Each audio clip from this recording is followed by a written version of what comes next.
If you're surprised about the title, I get it. I was too. We're all used to hearing about how the WNBA is nowhere near the NBA's earnings. But as it turns out, the NBA earnings are nowhere near OnlyFans. That's right. OnlyFans is actually raking in more cash than the NBA. Damn! Surprising, sure, but it makes sense when you consider that it's not just about content. It's about people looking for connection, even if it's online. Loneliness is real, and platforms like OnlyFans have tapped into that need in a way traditional entertainment just doesn't. But before we get to that, I think it's best if we look at the stats on this. In 2023, OnlyFans creators pulled in $6.6 billion, while the NBA's total payroll was just $4.9 billion. That's a $1.7 billion difference, guys. It's wild when you think about it. While NBA players are putting in the work, millions of OnlyFans creators are also putting themselves out there and making millions while they are at it. For those wondering how's that even possible, there are about 500 NBA players, but millions of creators on OnlyFans, which means way more chances to cash in on subscriptions. Each creator can rack up thousands, even millions of fans, while NBA players are stuck with salary caps and team contracts. Plus, many OnlyFans creators really know how to market themselves on social media and connect with their audience, which helps boost those subscription numbers. With so many people hustling for attention, it makes total sense that some are making more than even the biggest stars in the NBA. Now, I was confused at first, but then it all made sense. OnlyFans is one of the hottest platforms out there, and it's not just about the content, it's all about the money. And trust me, there's a lot of money. When the pandemic hit, everyone was craving connection. People were stuck at home, isolated, and looking for some kind of interaction, virtual or not. And that's where OnlyFans came in, offering a sense of intimacy and connection, even if it was behind a paywall. And it's not just adult content. There's all types of influencers and even mainstream celebrities cashing in on what they used to give away for free on Instagram and Twitter.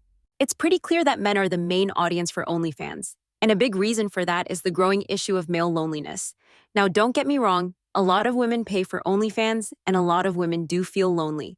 But for today, we'll focus on the men who, as I said, tend to be the majority of the users there. For a lot of guys, the platform offers way more than just adult content. It's a way to feel connected and find some intimacy that might be lacking in their lives. The pandemic really kicked this need into high gear, as isolation and social distancing left many people, especially men, feeling pretty lonely. In a time when social interaction was limited, OnlyFans became a way to fight that loneliness.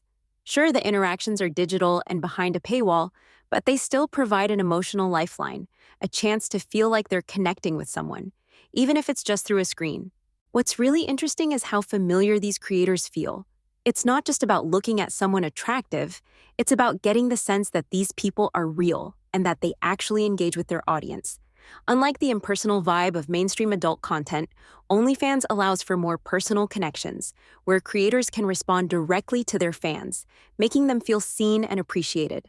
For many men, this creates a comforting illusion of companionship, helping them feel less alone and more understood, even if it's all a bit transactional. Then there's the whole idea of customized experiences.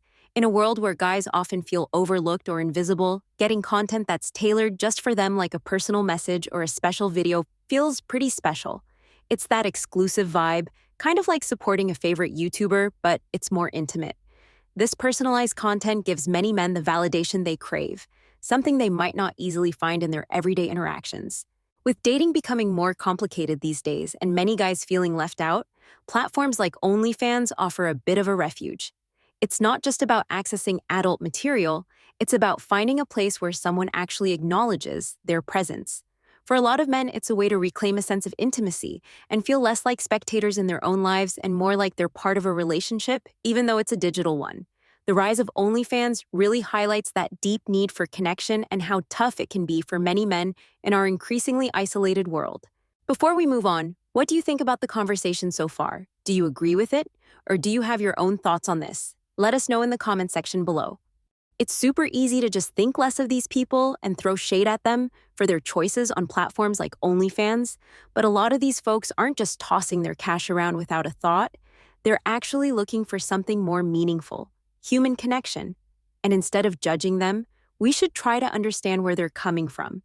Many users are dealing with feelings of loneliness that can really weigh them down, so they look for ways to feel seen and appreciated, even if it's through a screen. When people feel disconnected from their friends, family, or their community, it's no wonder they seek out spaces that make them feel valued. OnlyFans can offer that kind of connection in a unique way. By recognizing that loneliness is often behind these choices, we can start having more open and kind conversations about how social isolation affects people. It's important to think about how we can help address that loneliness in healthier ways, whether that's through building friendships, creating community spaces, or even seeking therapy. When we change the story from judgment to understanding, we can help foster more genuine connections, both online and offline. At the end of the day, everyone deserves to feel like they belong somewhere, and tackling these emotional needs can lead to better experiences for everyone involved. Well, that's all for now, guys. Don't forget to like and subscribe, and we'll see you in the next video.